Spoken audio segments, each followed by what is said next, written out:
Hello everyone, I'm glad you're here.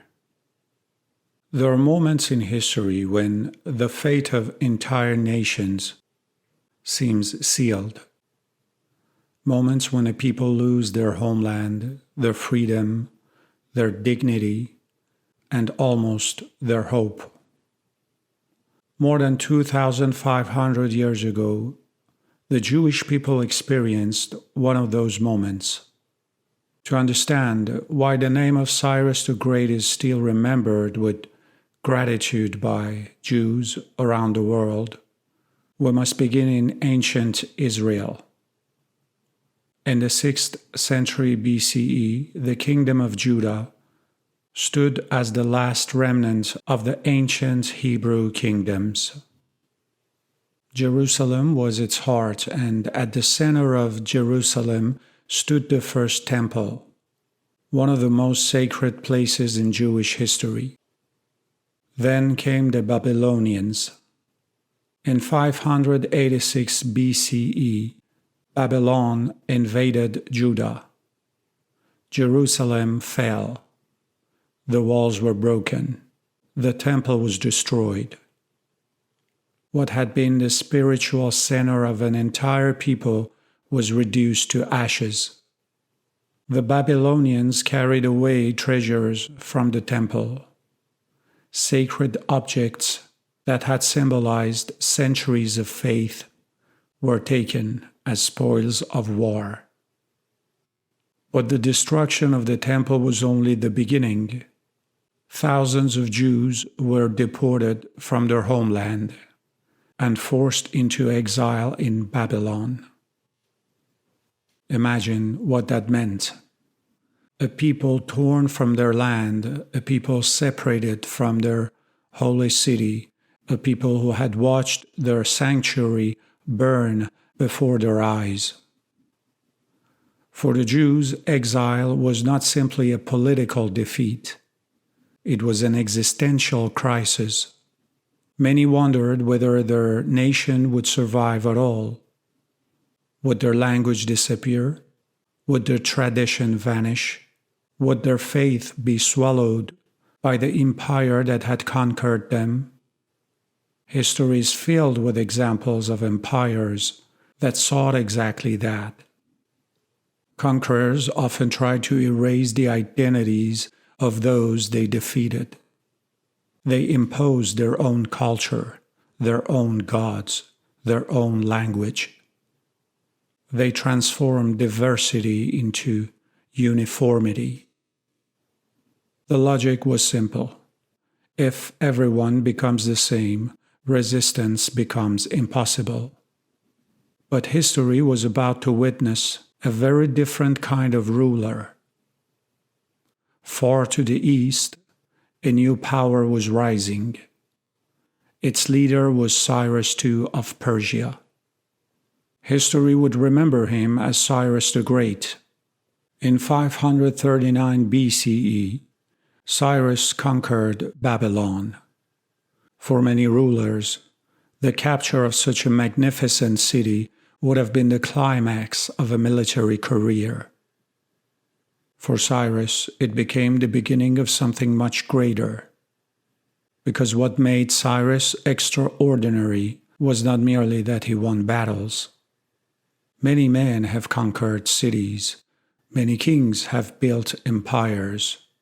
Few have earned the respect of peoples they conquered. Cyrus understood something profound about human civilization. He understood that strength does not come from destroying identities. It comes from protecting them. He did not seek to erase the languages of conquered people. He did not seek to eliminate their religions. He did not seek to force cultural uniformity upon millions of subjects. Instead, he allowed different nations to preserve their traditions, beliefs, and ways of life.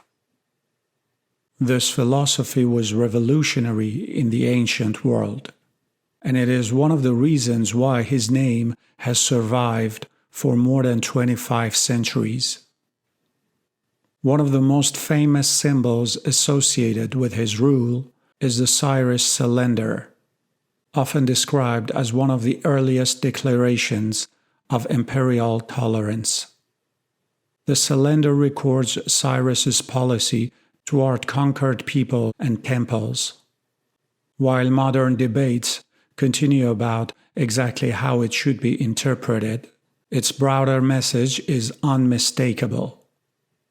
Cyrus presented himself not as a destroyer, but as a restorer. Not as a king who erased civilizations, but as one who allowed them to live.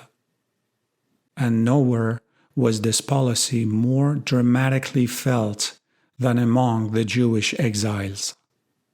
After conquering Babylon, Cyrus issued a decree allowing the Jews to return to their homeland. Think about what that meant. For decades, they had lived in exile. For decades, they had dreamed of Jerusalem. For decades, they had mourned the loss of their temple. Now suddenly the road back to home was open. The Jews were permitted to return. But Cyrus did more than just grant permission. According to the biblical accounts, he supported the rebuilding of the temple in Jerusalem. Even more remarkably, sacred vessels and treasures that had been taken from the temple by Babylonians were returned. The objects that had been carried away as symbols of defeat were restored as symbols of renewal. A nation that had feared extinction was given a second chance. That is why Cyrus occupies a unique place in Jewish memory. He is not remembered simply as a foreign king. He is remembered as a liberator. In the book of Isaiah, Cyrus receives a title unlike any other granted to a no-Jewish ruler. He is called the Lord's Anointed, the Messiah of God. The significance of this cannot be overstated. Throughout Jewish tradition, such a title carries immense spiritual weight. For a non-Jewish king to receive it was unprecedented. It reflected the extraordinary role Cyrus played in the survival and restoration of the Jewish people. That is why even today many Jews remember Cyrus with admiration and gratitude. His legacy was not built merely upon military victories. It was built upon a rare understanding of power, the understanding that true greatness is measured not only by how many people you can crush, but by how many people you allow to flourish. And perhaps this is where history becomes most fascinating, because history has a strange sense of irony. More than 2,000 years have passed since Cyrus liberated the Jewish exiles. Empires have risen and fallen. Kings have come and gone. The world has changed beyond recognition. Yet many Iranians today look back to Cyrus as a symbol of freedom, dignity, and national pride. At the same time, many believe that Iran itself has spent nearly half a century under a religious authoritarian system that has suppressed political freedoms, crushed protests, imprisoned dissidents, and squandered vast national resources. Generations of Iranians have dreamed of reclaiming their country and determining their own future. Among some Iranians, there is a hope that international support, including support from Jewish communities and from Israel, may one day contribute to the struggle for a freer Iran. Whether or not history unfolds in that way remains to be seen. But if such a moment ever comes, it would be one of history's most remarkable circles.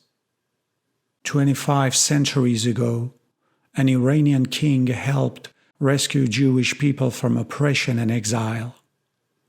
And centuries later, Jews might help Iranians in their own struggle against oppression. History rarely repeats itself, but sometimes it rhymes.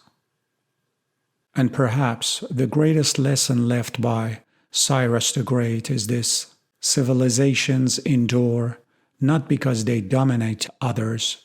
They endure because they defend the right of different people to remain themselves.